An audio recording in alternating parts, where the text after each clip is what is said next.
Experto en materia tributaria, fiscal y económica. Queremos darle la bienvenida aquí en este espacio informativo de la 96.9 FM. Buenos días, un gusto recibirlo, abogado, experto en materia tributaria, fiscal y económica. La Asamblea Constituyente, una situación en la que muchos queremos saber, podemos ya ver las cosas de otra manera, de manera positiva, mi estimado don Napoleón Santamaría.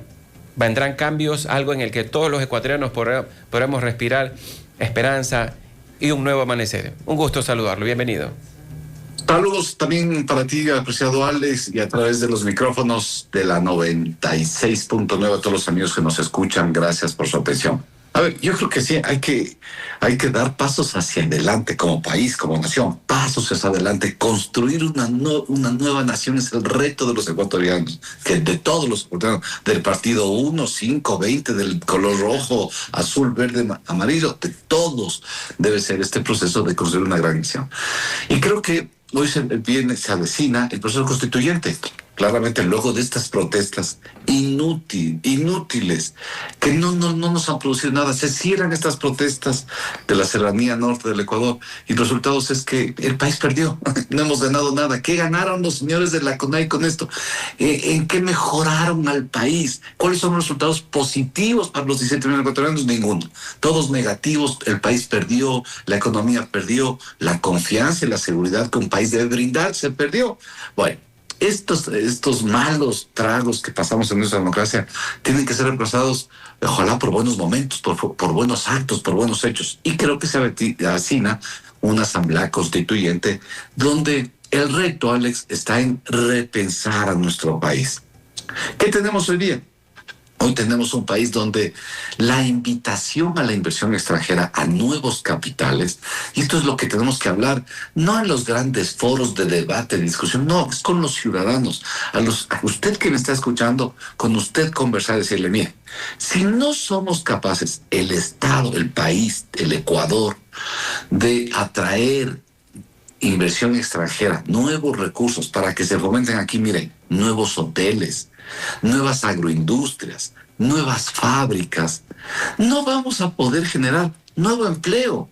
Cuando vienen capitales y hacen un nuevo hotel, por ejemplo, y emplean a 300 plazas de trabajo, ahí tenemos 300 ecuatorianos y 300 familias que antes no tenían empleo y hoy podemos tener empleo. ¿Sí? Y esto es uno de los temas fundamentales. ¿Por qué, Alex? Porque los ecuatorianos tenemos ahí una lógica no muy clara en general, ¿no? Queremos el subsidio al diésel y salimos a protestar, dicen algunos, pocos afortunadamente, pero dicen no. Y cuando les llamaron a decirles si querían más petróleo, que por cierto el diésel es un derivado del petróleo, ahí dijeron que no. Entonces, qué contradictorios, qué erráticos o qué mal tenemos los conceptos de desarrollo de un país. Bueno, creo que estas visiones del pasado de no permitir que la inversión extranjera llegue al Ecuador, de hablar de ser los sectores estratégicos solo para el Estado. La Constitución actualmente dice que telecomunicaciones, recursos naturales, transporte, eso solo lo puede explotar el sector público, no el sector privado, norma constitucional, ¿no? Y cuando se explota a través de empresas públicas, el medio... Abogado, perdón que le interrumpa. Sí. Es lo que usted quisiera darle a entender a la ciudadanía y queremos darle ya la bienvenida a Alex Almeida, que se une aquí a este espacio informativo de la 96.9. Pero en pocas palabras, porque muchas veces están como con la sangre en el ojo ante lo que esperaban por parte de la movilización de indígena, ¿cómo hacerles entender en pocas palabras, así ya comidito, y que veamos lo que va a ocurrir y no seamos contrarios a las medidas que se puedan presentar más adelante? Incluso usted estaba mencionando de que si no hay estabilidad no podrá venir inversión, porque nadie va a querer ir a un territorio donde es un fango y no va a haber pilares o bases estables. Y de esta manera, ¿cómo le haría entender en pocas palabras a alguien que muchas veces tiene la sangre en el ojo? Y esa es la complicación de muchos de nosotros los ecuatorianos. En pocas palabras, tres reflexiones. Primera, en el Ecuador tenemos 7.2 millones de ecuatorianos que viven en pobreza y en pobreza extrema. Ya. Esos son 7.2 millones de ecuatorianos. ¿Cómo ayudamos a estos ecuatorianos a salir de esos estadios de pobreza? Solo hay una manera, no hay más. En ningún país del mundo se ha creado Y esa única es generar riqueza. Hay que generar riqueza, hay que generar renta. Y para eso se necesita vender más, comprar más, arrendar más, y para eso necesita inversión extranjera. Punto. Si el Ecuador no es serio, no es responsable y no atrae inversión extranjera, no podremos salir adelante como país. Esto tienen que tenerlo claro, anótelo. Tema 2. Los ecuatorianos tenemos que cambiar de chip. Y mire, en vez de pensar en cómo le exijo a mi Estado que me dé un bono, que me dé un subsidio, que me dé la dádiva estadual, ¿cómo le exijo al Estado que cree las condiciones para que se genere un puesto de trabajo? Y cambiamos la lógica del bono, del asistencialismo y del subsidio a un empleo, a una plaza de dignidad, a un futuro, a un desarrollo económico, social, medioambiental, cultural.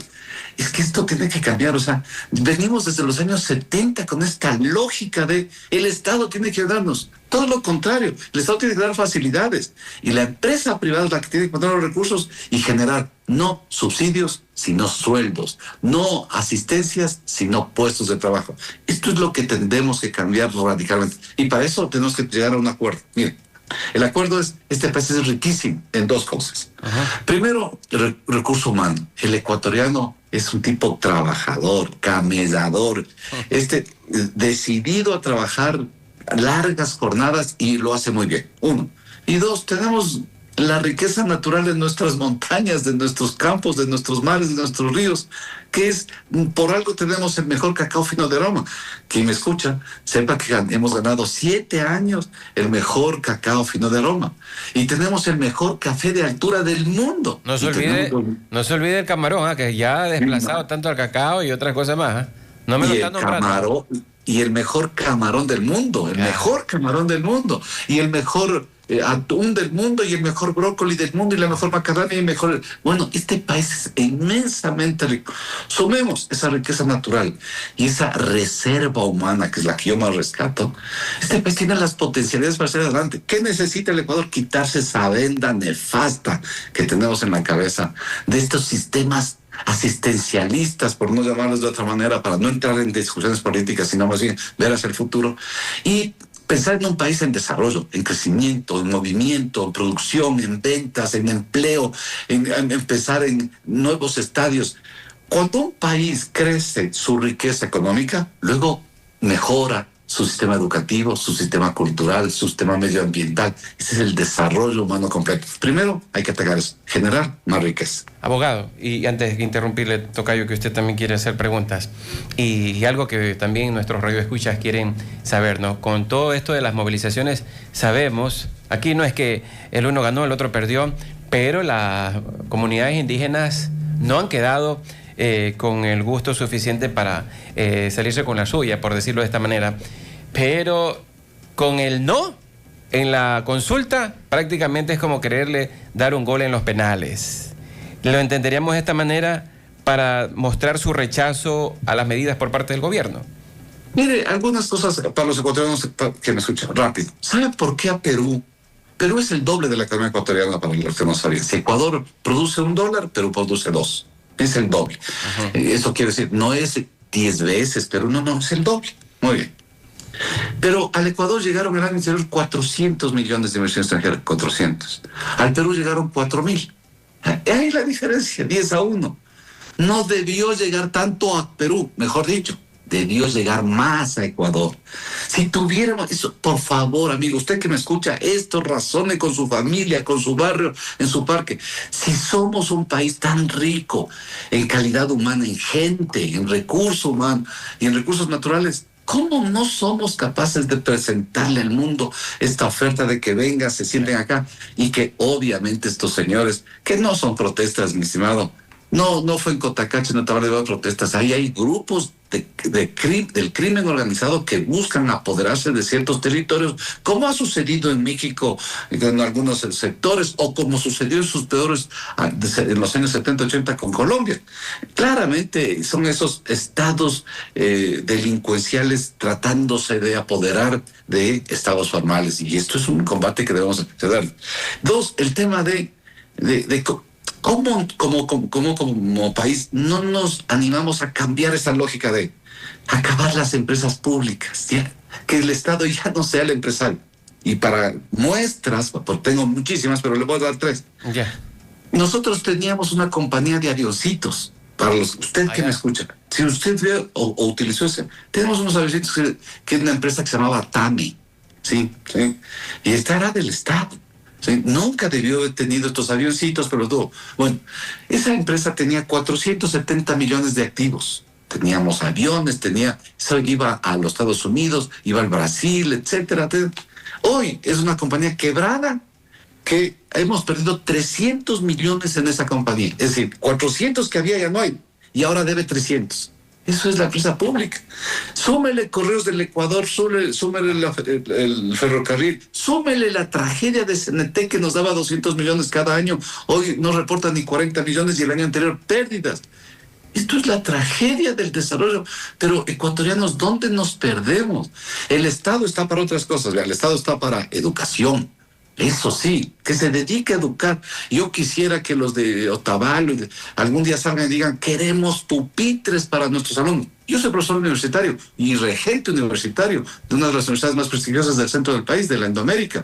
Y a mí me duele como regente no poder dar más puestos de trabajo a cerca de 80,000 jóvenes que se gradúan todos los julios, Alex, todos los veranos en Ecuador. Se gradúan 200,000 jóvenes. Pero solo hay puestos para 120,000. Esto hay que salir a protestar. Queremos más pupitres, queremos más bibliotecas, queremos más teatros. Esta es una lógica de crecer, de pensar en el vaso medio lleno y no en el vaso medio vacío. Esto es lo que tenemos que cambiar como país. Doctor Santamaría, Alex Almeida le saluda. Buenos días. Usted bien lo dice, debemos tender hacia la mayor productividad para generar riquezas. Hablaba del tema de inversión extranjera directa. Usted como experto en tema tributario, en tema materia fiscal y economía como tal, ¿qué beneficios o qué potencialidades ve en el caso de que los ecuatorianos nos decidamos por tener una nueva constitución? ¿Qué beneficios ve? ¿Qué aportaría en estas materias la nueva constitución en caso de aprobarse? En caso de ir a una constituyente y aprobarse eventualmente, ¿no? Claro, ahora el próximo mes vamos a una pregunta donde los ecuatorianos tienen que contestar. ¿Quiere usted una asamblea constituyente, sí o no? ¿Quiere reunirse para cambiar esta constitución y este pacto social que hicimos hace tiempo atrás? Y los ciudadanos van a decir, sí, quiero cambiar y que el país tenga una nación, o sigo tal como está. Esto es así de claro. Luego de esa pregunta iremos a ver quiénes son los asambleístas constituyentes y los años. Pero, ¿qué cambia? Mire, yo le ponía el ejemplo de Perú porque es un buen ejemplo que hay que citarlo. Aunque no seamos hinchas de la Liga, es un buen ejemplo de lo de ayer de la Liga. Es claro, así es Perú. Es un buen ejemplo de inversión extranjera. ¿Pero por qué? Porque allá sí respetan el arbitraje internacional. Allá es obligatorio que todas las controversias de contratación pública, todas, Alex, todas, pasen por arbitrajes internacionales. ¿Sí? ¿Por qué? Porque la justicia de afuera, amigo, usted que me escucha, si hoy día un inglés tiene 100 millones de dólares y quiere invertir en América Latina, está viendo si invierte en Colombia, si invierte en Perú, en Ecuador, en Chile. O sea, en Ecuador no es el único que hay en el mundo, no, hay muchos destinos. Y una de las razones que les hace invertir es que ese país tenga una justicia proba, adecuada, correcta, no corrupta ni degenerada. Lastimosamente el Ecuador tiene una justicia putrefacta, y se lo dice un abogado, corrupta. Y si no es corrupta, es incompetente, incapaz. Desde la Corte Nacional de Justicia hasta el último de los jueces que tengamos en la jerarquía judicial. Tenemos metas, claro que buenos jueces, que hay que salvarlos. Hay buenos, o sea, pocos. Por eso es que en Perú te dijeron, no, para darle confianza a la inversión extranjera vamos a arbitraje internacional. En Ecuador hemos cerrado. Aquí no hay cómo hacer arbitraje internacional. 2, contratos por hora. Oiga, ¿cuántas personas podrían emplearse? Es que no puedo pagar un salario básico abro una tiendita y no puedo pagar un salario básico. Y ya, mientras yo me ocupo de mis hijos, del almuerzo de mis hijos, que me ayude 2 horas en la tiendita. Puedo pagar 2 horas, no más. La ley ecuatoriana, no hay contrato por horas. Prohibido hacer esto. Entonces, estas cosas, estos rezagos esto es un proceso de formación ideológica, ¿no? Son rezagos de esos resentimientos que nos vienen desde la colonia, de estos conceptos de de explotación y del malo el Fondo Monetario. Entonces, nadie sabe qué es el fondo, pero es malo. Nadie sabe qué es el Banco Mundial, pero es malísimo, etcétera. Esto hay que cambiar. Yo, la apuesta, mi querido Alex, para el nuevo proceso de la Constituyente es ojalá gane el sí, ojalá vayamos a usar la Constituyente y ojalá tratemos estos temas. Independiente de que el presidente sea el señor Juan, Pedro, María o José, pensar en un Ecuador que genere riqueza, que reparta entre los ecuatorianos y seamos lo que podemos ser, Alex. Yo estoy convencido que este país puede llegar a ser una potencia en América Latina. Lo que nos falta es que este mal escenario político, porque el político es lo que nos ha dañado, cambie, mejore, se reestructure. ¿Qué necesitamos? No solo buenos políticos, Alex, déjame solo concluir con esto. No necesitamos solo buenos y mejores políticos y nuevos, no solo. Necesitamos nuevos y mejores ciudadanos que se ocupen de las cosas, que esto que estamos conversando hoy día se queden discutiendo en la familia y conversen con sus hijos y con su familia y piensen ya no con ese resentimiento que nos dejó el rezargo en medio de la colonia. De siempre buscar el culpable, de siempre buscar la victimización a la situación, no, sino más bien ese pensamiento de cómo saco mi país adelante, mi barrio, mi ciudad, mi familia, desde luego a mis hijos. Entonces la responsabilidad cae sobre nosotros porque hemos escogido malos políticos. Definitivamente, definitivamente. No llega un político a gobernar una ciudad, una provincia, un país, o no llegan a la asamblea porque se quieren sentar, no, porque reciben el voto de la gente. Quizá eso necesitamos cambiar. En este proceso constituyente, votemos por buenos candidatos, por buenas propuestas y cambiamos este país. Este país puede salir. Tal como está, no va a poder salir. Mire, y le pongo dos ejemplos, ¿no? Yo soy quiteño y cuando nos llamaron en Quito a votar, a decirnos, ¿quieren explotar la minería en el noroccidente de Pichincha? ¿Qué dijimos? Noveleramente todos. No queremos. No. Ahora vemos claramente que en el noroccidente hay sectores que no debe haber minería, donde hay fuentes de recarga hídrica, páramos, eso desde acuerdos en esas partes no. Pero en todo lo demás, donde hay una riqueza de oro y de plata profunda, claro que debería haber minería responsable, cobrándole impuestos, cobrando regalías, exigiendo los nombres ambientales, sí, pero claro que debe haber. Estos son los acuerdos nacionales que no nos hemos puesto de acuerdo porque lo hemos decidido sesgadamente y no pensando en el Ecuador. Perfecto, doctor Santamaría. Nos encantaría conversar, hay mucho más por conversar, pero por temas de tiempo debemos hacer un corte, pero lo comprometemos a una próxima ocasión para seguir analizando esos temas que son importantísimos. Con el mayor gusto, mi querido Alex.